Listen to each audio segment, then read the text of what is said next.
assentados mesmo como estamos, né? Nossa série de mensagens sobre resoluções. Ano novo, novo ano, resoluções e compromissos e, né, decisões que nós vamos fazer, temos feito. Então, no primeiro domingo, que foi no dia 30, nossa primeira resolução foi sobre eu quero estar mais perto de Deus. E tem a ver com a leitura da palavra, ouvir a sua voz para estar mais perto. Também orar, e nós investimos um bom tempo falando sobre oração, a importância e como ela deve ser desenvolvida em nossa vida. Então, orar e ler a palavra de Deus, ouvindo a sua voz. Nós vimos também que a segunda resolução, já foi no dia do ano novo, nós vimos que eu vou crer e vou esperar. Eu sei que nós vivemos em um mundo que há uma pressão enorme, que nós oramos hoje, o resultado daqui a pouco, ou amanhã. Mas todos os exemplos bíblicos que nós vimos, se você acompanhou conosco, o que aconteceu? Nós vimos que houve uma longa espera. Desde lá, né, nós vimos lá José do Egito, 10, 15 anos de espera entre os seus sonhos se concretizarem. Até nós vimos com Abraão, que entre a promessa de Deus até a chegada dos seus netos, 85 anos. Você já imaginou isso? Continuar perseverando, esperando o cumprimento da promessa de Deus na sua vida por 85 anos? Mesmo na época em que tantos anos se viviam, era inimaginável. Então a ideia de que se Deus lhe deu uma promessa, Ele falou no seu coração, tome posse disso. Espere, o Senhor cumpre as suas promessas, mesmo que às vezes parece que está tardando no cumprimento. E nós vimos domingo passado essa resolução de que eu não vou andar sozinho. E falei bastante sobre isso. E para isso, caso você não tenha estado aqui, não pôde estar, estava viajando, ou alguma coisa não permitiu, você não tema. Você pode acessar o nosso CCP Sermons no YouTube. Você vai encontrar todas essas palavras ali com suas datas e os seus títulos. Você vai encontrar também no CCP Church, ou até no Instagram também. Você pode ter os links que levam você às mensagens gravadas. Mas eu gostaria que agora, Ricardo, por favor, nós vamos mostrar um vídeo de uma célula, de um grupo pequeno, porque foi a receita que nós demos, né? Impossível, não sei quantos nós somos aqui, mas é impossível ter essa comunhão profunda de conhecer uns aos outros, nos ajudarmos nesse ambiente. Isso é bom, é gostoso. Precisamos estar em pequenos grupos, e eu estou muito orgulhoso que essa semana começamos mais um grupo aqui mesmo em Newark. Então agora já somos 5 só na cidade de Newark, graças a Deus, né? E pela graça de Deus, mais outros já estão se preparando para abrir, né, Sheila? E também que estão por vindo aí, né? 23. Então você vê que está chegando e está crescendo. Mas vejam esse vídeo, Ricardo. Você pode passar o vídeo da célula, por favor? Vê se vão conhecer algumas pessoas, né? Quando estava no Brasil, a minha imaginação era assim: chegar no final de semana, vou estar lá em Nova York, passeando e vendo restaurante. Mas hoje a nossa satisfação é estar junto dos irmãos, de estar aprendendo da palavra de Deus. Não tem satisfação melhor, não tem luz de Nova York, da Times Square, que faz a gente trocar esse momento para estar lá. E eu e a Nil também, a gente mudou muito o nosso relacionamento em casa por conta disso. Porque chegava na sexta-feira, a gente queria sair, né? Na sexta-feira, ou estava cansado do trabalho, ou tinha outros planos para fazer. E dali em diante, toda sexta-feira se tornou, não vou dizer que um hábito, né? Mas uma coisa prazerosa, que eu principalmente gosto muito de fazer, que é essa reunião com os amigos da igreja. Tem como a gente viver sozinho, porque a gente precisa um do outro nessa caminhada, sabe? A gente não tem como a gente viver sozinho. Nós não somos ilhas. Nós somos pessoas que dependem uma das outras. Tanto em oração, em você contar alguma coisa, uma bênção, ou chorar, rir. Mas a gente tem essa necessidade de falar com o irmão. E quando a gente tem um irmão que seja de confiança nosso, a gente fica mais à vontade para fazer isso. Porque a semana é muito corrida, então chegando sexta-feira, a gente se reúne para falar mais de Deus, né? Não que a gente não esteja com Ele todo dia, né? Mas é uma confraternização mais calorosa, tem comida, tal, tem café. Jesus, em todo momento dele, ele sempre colocou, quando ele foi dividir os discípulos, ele colocou de 2 em 2, né? Teve aquele momento, porque ele sabia a importância de não estar sozinho.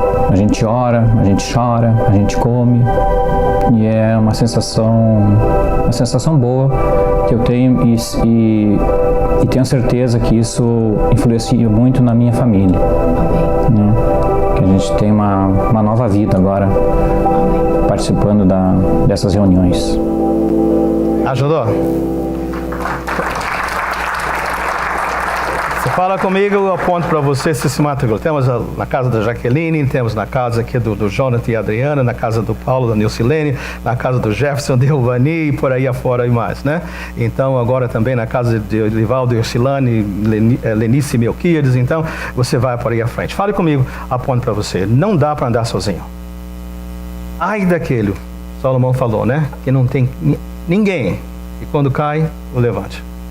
Quando é atacado, que o ajude a resistir. É de Deus, faça esse plano. Mas com tudo isso, hoje nós vamos mudar e nós vamos caminhar para essa resolução. Eu vou cumprir a missão que Deus me entregou, me confiou. E para isso eu pedi que você abra em 1 Pedro 2, de 1 a 9. Você pode abrir e mantenha aberto aí nesses versículos. Tá? 1 Pedro 2, de 1 até o versículo 9. Eu não vou colocar os versos na palavra, eu vou ler esses 9 versos, depois vou explicar alguns deles, ok? Mantenha aberto algumas palavras de introdução antes da leitura. Contexto para isto. O autor, inspirado pelo Espírito Santo, o autor é o próprio apóstolo Pedro, um dos 12 apóstolos de Jesus. Ele foi um líder em exponencial, alguém assim de linha de frente, muito importante no ministério da igreja, confiado por Jesus. Agora, o Pedro, quando escreveu, inspirado pelo Espírito Santo, ele tinha um propósito, e o propósito era encorajar uma igreja, encorajar os seguidores de Cristo. Na época, logo depois foram chamados, primeiro seguidores do caminho, mais adiante foram chamados de cristãos, que quer dizer, cristão é aquele que segue os ensinamentos de Jesus. E hoje nós chamamos também de crentes, né? Todas palavras para identificar o mesmo grupo de pessoas que tem um relacionamento com Deus através de Jesus. Agora, ele escreveu com um propósito para estimulá-los, porque eles estavam sofrendo muito, perseguição intensa. Não era só a rejeição dos seus caminhos, dos seus valores, das suas ideias, da sua crença. Era perseguição física, custava realmente a vida, o sangue, para você poder seguir a Jesus. E muitos estavam confusos. Mas ele vai trabalhando e encorajando e explicando tudo isso, o propósito de Deus para aquelas pessoas, né? Agora, quando é que foi escrito? Nós calculamos 30 a 40 anos depois da morte e ressurreição de Jesus Cristo.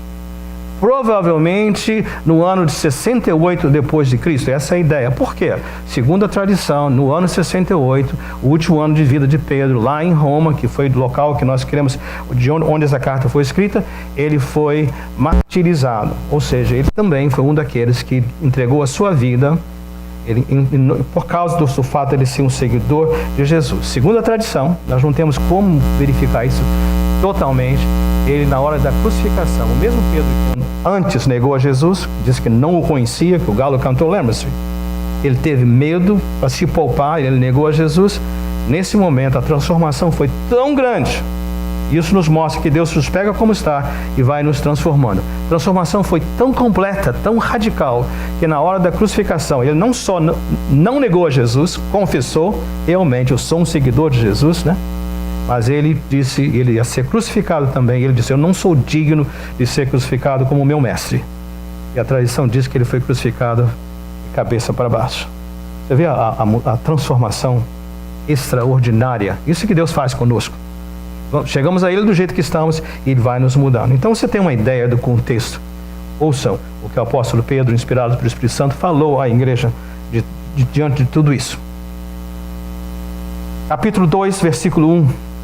Deixando, pois, toda malícia, falando aos crentes, seguidores de Jesus, e engano, e fingimentos, e invejas, e todas as murmurações, desejai ardentemente, como meninos recém-nascidos, o leite racional, não falsificado, para que por ele vades crescendo, se é que já provaste que o Senhor é benigno.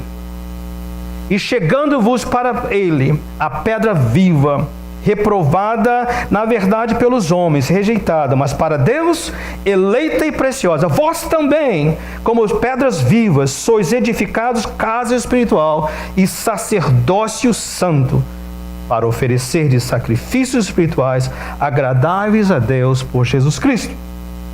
Pelo que também na Escritura se contém: eis que ponho em Sião a pedra principal da esquina, a pedra angular, eleita e preciosa, e quem nela crer não será confundido.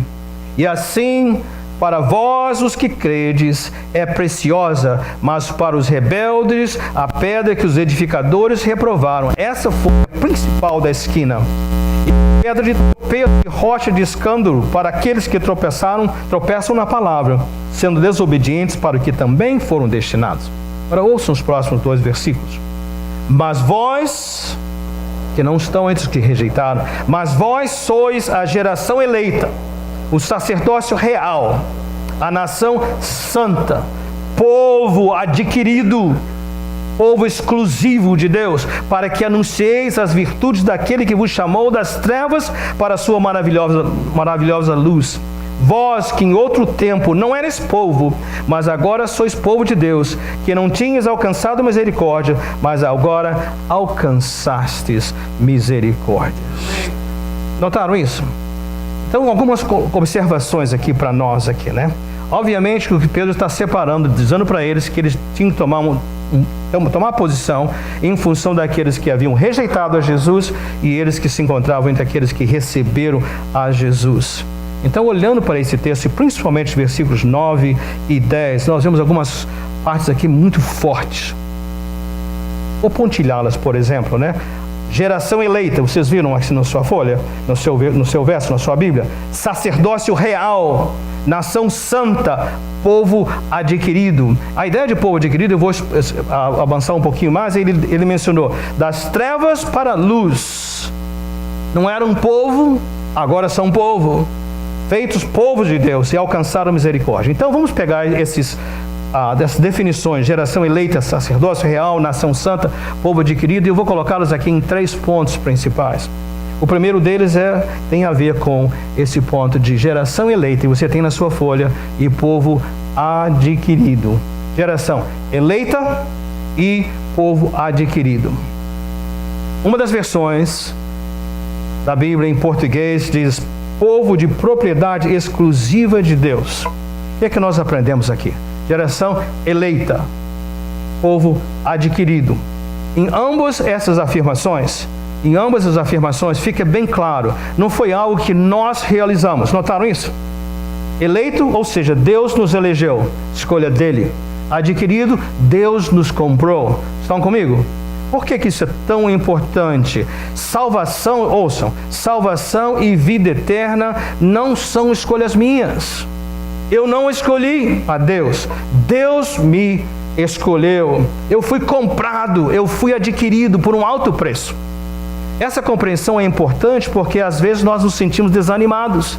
Pensamos, eu perdi o ímpeto, eu não tenho vontade, não tenho. Gente, nós temos uma parte a fazer, nós colaboramos com Deus, essa obra é conjunta. Porém, o ato de nos adquirir, o ato de nos comprar, o ato de nos trazer salvação, de dar nova vida, a escolha dele. E porque ele fez isso, Deus não deixa as coisas pela metade. Estou seguro com ele.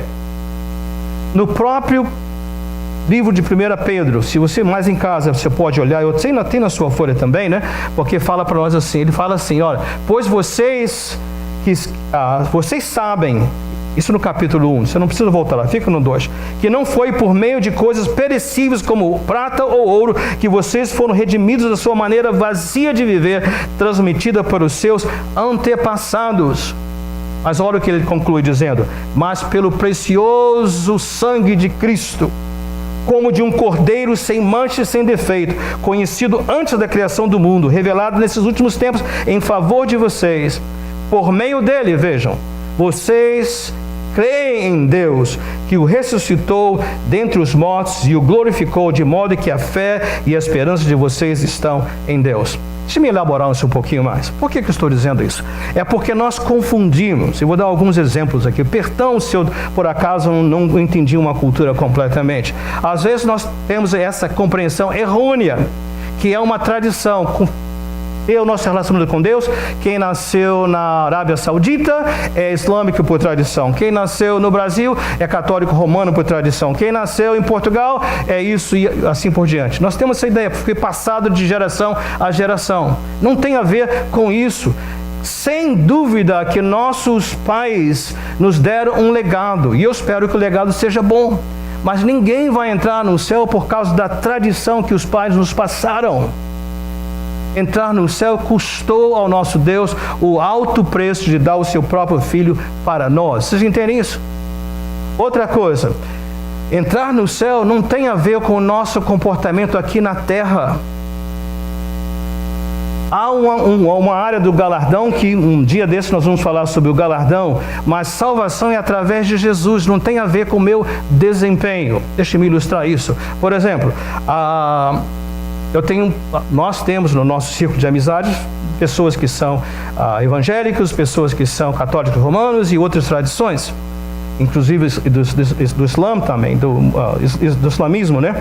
Mas, por exemplo, estando presente num sepultamento católico romano, conhecendo a pessoa, conhecendo a família, tendo um bom conhecimento, sabendo que a pessoa teve uma excelente vida, eu me senti chocado em todo o ritual da insistência. Vamos orar, vamos rezar, vamos fazer isso para que Deus tenha misericórdia do falecido, da falecida. Vocês estão comigo? Você já experimentou isso? E depois, a missa do 7º dia, para quê? Para ajudar no processo. Depois, você não entende o que eu quero falar? Então, há toda uma ênfase no sentido de que a salvação é assim, você é uma loteria, né? Você faz, Deus quiser, quando chega lá, que a balança seja mais para Deus e menos para errar. Vocês estão comigo? Eu não estou aqui querendo destruir a igreja ou falar mal, mas, gente, que angústia. Se eu sou familiar, estou ali, fico pensando, será que eu vou ver fulano no céu ou não? Geração eleita, povo adquirido, você foi comprado. E não foi com ouro nem prata, você foi comprado pelo sangue de Jesus. Seu nome está na eternidade. No nosso círculo de amizade também, alguém que pertence à religião do Islã, muçulmanos, né? Essa semana completou um ano que alguém faleceu. E eu fiquei assustado que, mais uma vez, na época e agora, aquela ideia, vamos orar, pedir a Allah que seja misericordioso, para que permita que fulano de tal esteja no paraíso. Eu queria que você soubesse que em Jesus, você é uma geração eleita, você é um povo comprado, e um alto preço, e o Senhor lhe diz, olha, você crê em mim, os seus pecados estão perdoados, você tem vida eterna, você que está em Cristo, tudo se fez novo, você é uma geração eleita, preciosa, os amados de Deus, e tomamos posse disso. Não vamos sair comparando religiões e criticando, mas fique tranquilo.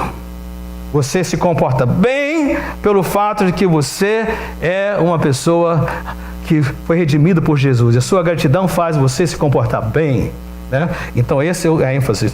E para não deixar também assim de fora, né? A questão das tradições. Cuidado, que às vezes apenas participar de rituais não garante. Ao longo dos anos da CCP, nós temos situações que às vezes chegam famílias e falam assim, eu quero batizar o nosso filho. Nós batizamos crianças, né? Batizar os nossos filhos. Mas eu fico com o coração apertado, apesar de semanas de ensino, que eu sei que lá no fundo do coração, infelizmente se torna realidade, é que a família vem à igreja durante o período de preparação e o dia do batismo. Depois que a criança foi batizada, quando é que eu vejo outra vez? No Natal, na Páscoa, no Ano Novo. Você entende? Porque no casamento. Porque há uma ideia de que se você seguir certos rituais, isso da minha vida pregressa, ok? Você sabe, os antigos vão lembrar. Você lembra daquela série de filmes chamada O Poderoso Chefão lá no Brasil? The Godfather. Você lembra, né? Vocês lembram, lógico que lembram disso. Então, principalmente o primeiro. Você que já viu aquela série de filmes, né? E eu gosto de coisas mafiosas, eu não devia, mas tem aquele gostinho, né? Anyway. Mas me impressiona que a tradição católica romana profunda, não é isso? Mas me impressiona o seguinte, no final do primeiro filme, você já viu o filme, não vou estragar, né? No final do primeiro filme, lá o poderoso chefão resolve fazer uma limpeza nos seus adversários. Limpeza quer dizer matança dos seus inimigos. Então ele combinou para todos os seus inimigos serem mortos na mesma hora. Que hora é essa? Na hora que o seu afilhado estava sendo batizado. Então o filme vai assim. O padre falando em nome do Pai, do Filho e do Espírito Santo, você renuncia ao diabo, então pá, morreu alguém. Nos nomes do que, pá, morreu outro. Você não lembra, não viu no filme? Então vale a pena você ver. Qual é o ponto? Da igreja para a violência. Ou seja, desde que você siga as tradições, celebre, você está tranquilo. Não funciona assim. Ajudou então? Então não é desempenho, não é nada, é amor de Deus. Povo adquirido através de Jesus. Muito tudo bem? Mas não pode parar somente aí. Se você é uma pessoa escolhida assim, há alguma coisa que segue. Não é passar para desempenho, mas porque você está em Jesus, o que é que nós temos? Nós somos uma nação santa. Santa. O que quer dizer isso? Ele diz, deixando, pois, toda malícia. Presta atenção. Você não deixou para ser, mas porque você é, você deixa. Fez sentido? Comportamento depois. Mudança depois. O que quer dizer ser santo? Santo não é santinho, gente. Não é direitinho. No momento que você recebe a Jesus, você é separado, santificado. Você estava nas trevas, agora ele pega você das trevas e põe você na luz. Você estava lá no mundo perdido, agora você faz parte do povo de Deus. Estão comigo aí? Essa ideia, separados, nação santas. Agora, por causa disso, deixando, pois, ou seja, intencional, é uma resolução, porque eu estou separado, porque eu sou diferente, porque eu fui chamado para refletir o caráter de Jesus, eu vou, como trocar de roupa, eu vou mudar isso aqui. Não para ser, mas porque sou. Há um pastor que eu tenho ouvido muito, ele está até aqui nos Estados Unidos, hoje à noite vai pregar numa das igrejas irmãs aqui na cidade de Kearney. Vale a pena vê-lo se você estiver livre hoje à noite às 7 horas. Pastor Luciano Subirá. Vários de vocês têm me passado essa informação das suas mensagens. Ele contou algo, né? E lá nas suas mensagens, eu vi uma ilustração que falou muito bem. Ele disse que foi fazer um aconselhamento de um casal que estavam brigando muito, né? Vocês não sabem disso, casais aqui na ICCP não brigam ninguém, né?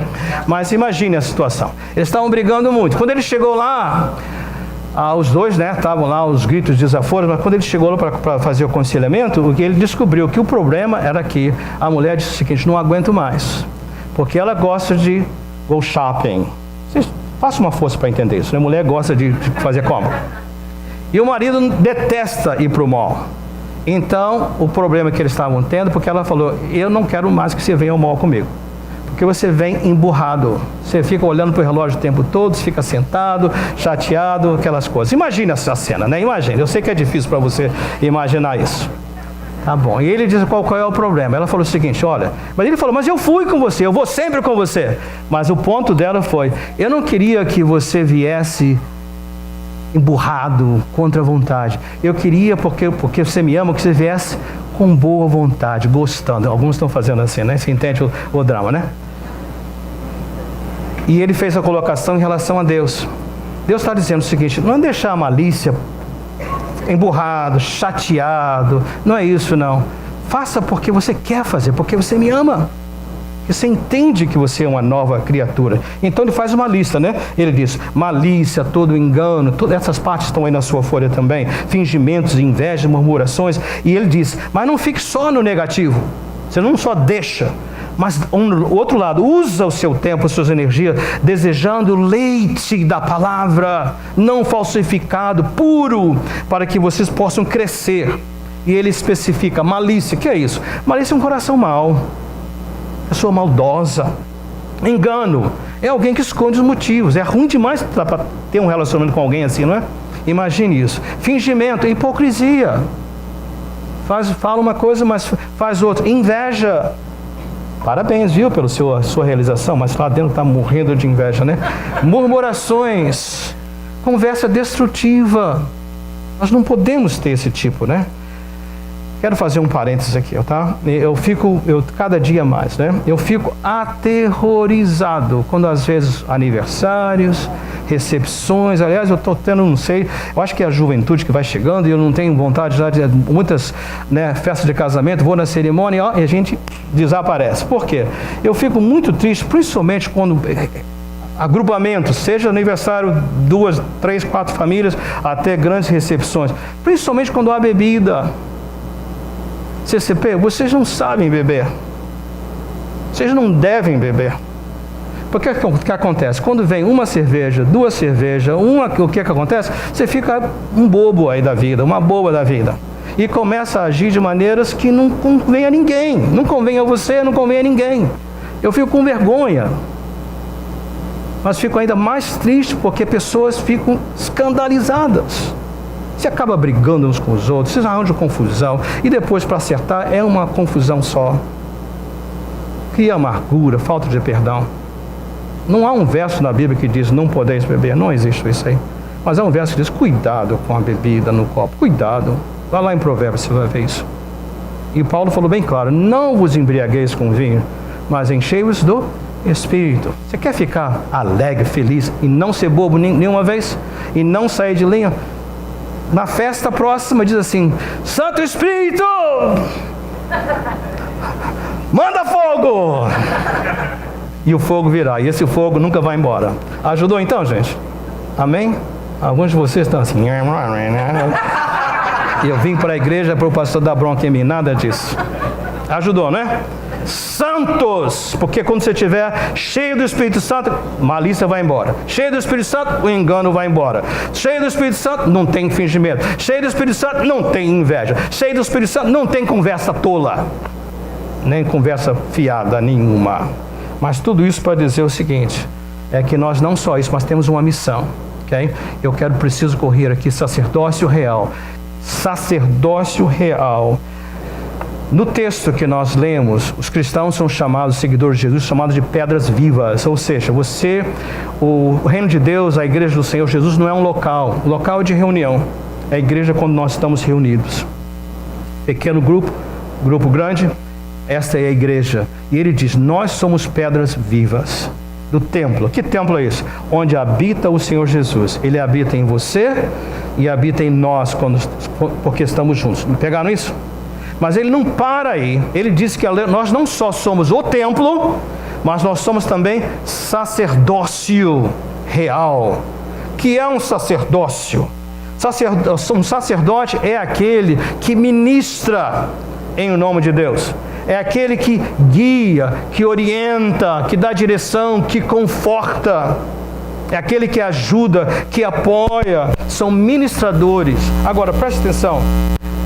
A tradição da igreja, às vezes, deturpa isso, fazendo o seguinte. Alguns, pastor Renato, pastor Chris, os presbíteros são os sacerdotes. Nós somos as ovelhas. Uau, num sentido. Porém, esse texto está dizendo para todos nós, quem são os sacerdotes? Vocês. Não existe cristão desocupado, espectador. Cada um de vocês é alguém que Deus apontou para ser um intermediário, para alguém para interceder. No domingo que vem, pela graça de Deus, vamos falar da nossa resolução. Eu não vou abrir mão daqueles que Deus colocou na minha vida. Eu vou interceder por eles, eu vou clamar, eu vou insistir.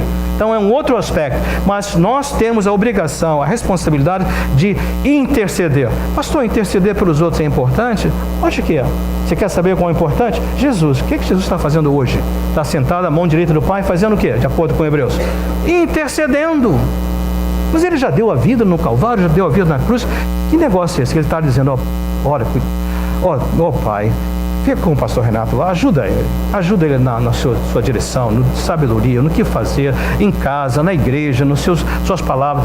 Cada um de nós, 24/7, ele sempre conosco. Então nossa missão é essa missão de estar intercedendo. Agora, há um verso, e eu vou concluir com esse verso, que diz para nós que para que anuncieis as virtudes daquele que vos chamou das trevas para a sua maravilhosa luz. Me impactou que a missão nossa, que Deus nos confiou, e a minha resolução que eu vou cumprir, é que eu vou estar sempre anunciando o que Deus fez por mim.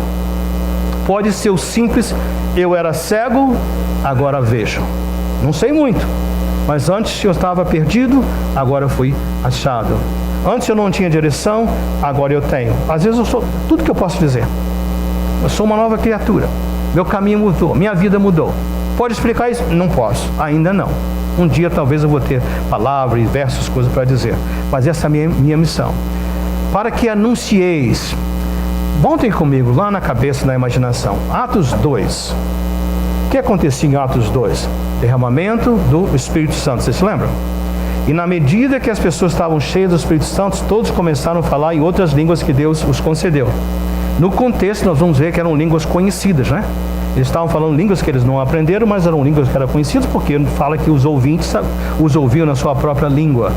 Mas se você for no versículo número 11, sabe o que você vai perceber ali? É que o conteúdo daquela falar em línguas, sabe o que era? Eles falavam das maravilhas de Deus. Olha só o Pedro aqui confirmando isso. Ou seja, a nossa vida se passa a ser um proclamador ambulante de quem Deus é. Eu sei que vocês gostam de esportes, né? Alguns esportes do Brasil, outros esportes da América. Hoje tem um grande jogo, né? O moço está de camisa ali do New England, né? Direitinho e tudo mais. Eu quis que você soubesse que eu sou um Giants fan, ok? Eu sou do Giants. O Giants não está muito bem, não está lá já, né? Tudo bem, paciência. Então, se você é um Giants fan, os que moram na nossa região, odiamos o Dallas Cowboys. Texas, né? A gente odeia o Dallas. Então, é tão bom quando o Giants ganha, mas é tão ótimo quando o Dallas perde. E o Dallas perdeu ontem. Oh, que bênção. Aleluia. Que sabor. Você entende o que eu quero falar? Agora, quando é assim o esporte, o que acontece? A gente conta vantagem para todo mundo. Lá no Brasil tem esse negócio, essa praga chamada Flamengo, né? E tem o Vasco, que tem o Fluminense, aquela coisa. Eu estava lá no meu escritório hoje, aí eu estou ouvindo lá um negócio, estou ouvindo lá um gol, diz gol daquilo. Era o Jonatas, flamenguista, atrevido, sentado no banco na frente do meu escritório, com a porta aberta, tocando lá um vídeo, né? Depois ele me deu uma explicação que era que o jogo que o Vasco ganhou. Então deu uma aliviada, né? Então ele me mandou para provar o que seja. Mas você já imaginou a raiva? Ou seja, mesmo domingo à igreja, voluntário aqui cedo, trabalhando, diácono fiel, homem de Deus, né? Mas tá... 2 segundos já sei que ele era flamenguista. Você notou o que ele falou? 2 segundos o pastor vai saber. Esse aí é seguidor de Jesus. Você notou?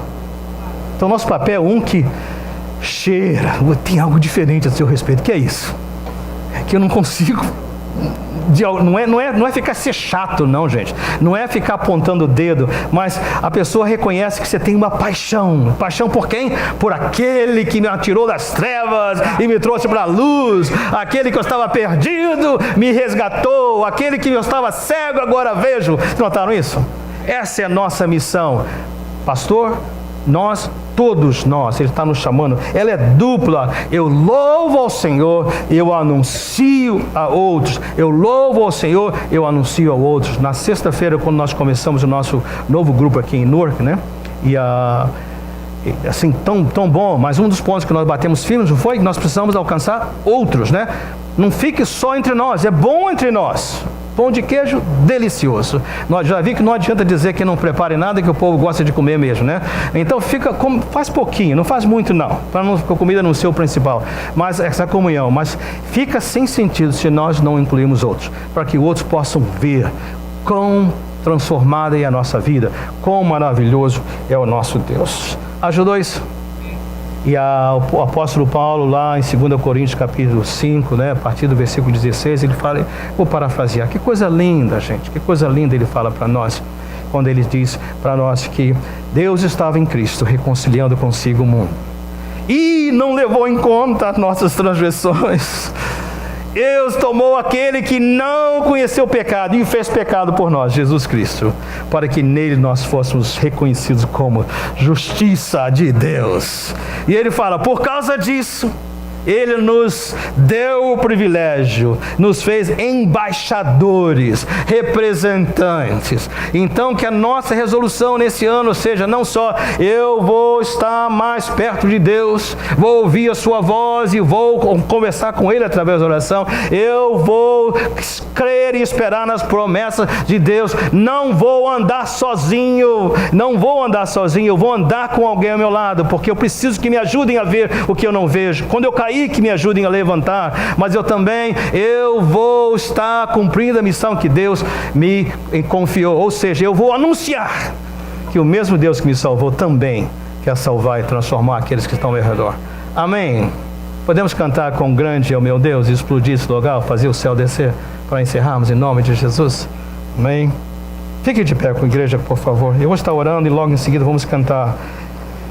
E cante já como uma prática, como um exercício para a verdade que meu Deus é grande e Ele precisa ser anunciado em nome de Jesus. Pai querido, obrigado, Senhor, pelo privilégio que o Senhor nos dá de sermos, Senhor, embaixadores. Já foi tão bom, Pai, sermos salvos, mas além disso, Senhor, o Senhor nos fez embaixadores. Oh, Pai, que coisa tremenda. Louvado seja o teu santo nome, Senhor. Oh, Senhor, cria em nós a realização de quem o Senhor é, de quão especiais nós somos. Ah, Deus, mas nos ajude, Deus, a cumprir esse propósito de anunciar a outros. E essa bondade, esse amor também se estende a eles.